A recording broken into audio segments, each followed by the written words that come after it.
সেই রাতের কথা মনে পড়লে এখনও আঁতকে ওঠেন কেরানীগঞ্জের নিহত রাসেলের স্ত্রী। বিভীষিকাময় এ রাতকে তিনি জীবনের কালো রাত্রি হিসেবে মনে করেন। এর জন্য খুব শোক দিবস গেছে, যে কাল রাত গেছে, যে 9 জন লোক আমার ঘরের ভিতর বসে আসলো, যে 4 জন আমার মেয়ের গেটের সামনে আটকে ভিতর থেকে, আর 6 জন আমার সামনে বসে আসলো। আমি অনেক মিনতি করছি, আকুতি করছি তাদের কাছে যে একটু আমাকে হাসপাতালে নিতে দেন, একটু হাসপাতালে নিতে দেন। কেউ নিতে দেয় না। ঘরের মেঝেতে পড়ে থাকা স্বামীকে তো চিকিৎসার জন্য হাসপাতালে নিতে পারেননি। দীর্ঘদিনের বন্ধুকে বাঁচার আকুতি জানিয়ে আব্বা ডেকেও রক্ষা হয়নি তার। পা ধরে মন গলাতে পারেনি পাহারায় থাকা রাব্বি বাহিনীর লোকদের। আমি আব্বা আব্বা করে রাব্বির অনেক পিঠ ডাকছে, তারপরেও কেউ আমার হাজবেন্ড হাসপাতালে নিতে দেয় নাই। অনেক আমি পায়ে ধরছি, রাব্বি একটু হাসপাতালে নিতে দে। 9 জন লোক রাইখা দিয়েছে, 4 জন আমার মেয়ের গেটের সামনে, আমার মায়ের মেয়েরে ভিতরে আটকায় থুইছে, আর 6 জন আমার সামনে বসে রয়েছে, যে আমার মায়ের ভিতরে রাইখা, যে কথা বললেই তোদেরকে এখানে মেরে ফেলবে। এক সময় শঙ্কার মধ্যেও ছিলেন নিজেরও মেয়ের সম্মান রক্ষা করতে পারবেন কিনা পাহারায় থাকা আব্বা বাহিনীর কাছ থেকে। সেই রাতে আমার ভয় ছিল যে আমার সতীত্বের উপর হানা পড়ে কিনা, এবং কি আমার মেয়ের কিছু হয় কিনা। সেজন্য সেই রাতটা অনেক আমাদের জন্য কাল রাত, যে আমি কেউকে বলেও বুঝাইতে পারবো না সেই রাতটা যে কত খারাপ।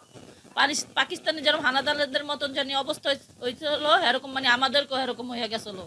সেই রাতে কারো কাছে যে সহায়তা চাইবে তারও উপায় ছিল না, কারণ ফোন তো আগে নিয়ে গেছে রাব্বি বাহিনীর লোকজন।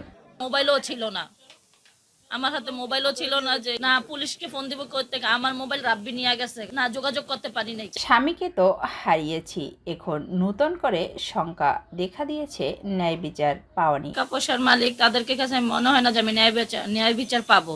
রাব্বির পরিবার টাকার বিনিময়ে সবকিছু করতে পারে এবং করেও যাচ্ছে, অভিযোগ রাসেলের স্ত্রীর। কেন তারা তো টাকা খাওয়া সব জায়গায় মুখ বন্ধ করে থুইতেছে, আবার অনেক সাংবাদিকরা তারা কিনেও লাইছে যে আমার বিরুদ্ধে।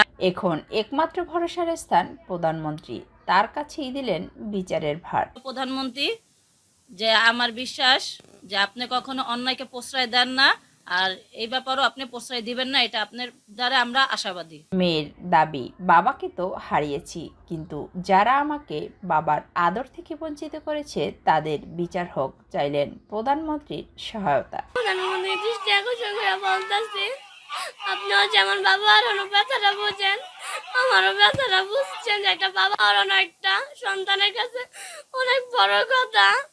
আমি এই বয়সে আমার বাবারে হারাইছি, একটা বড়।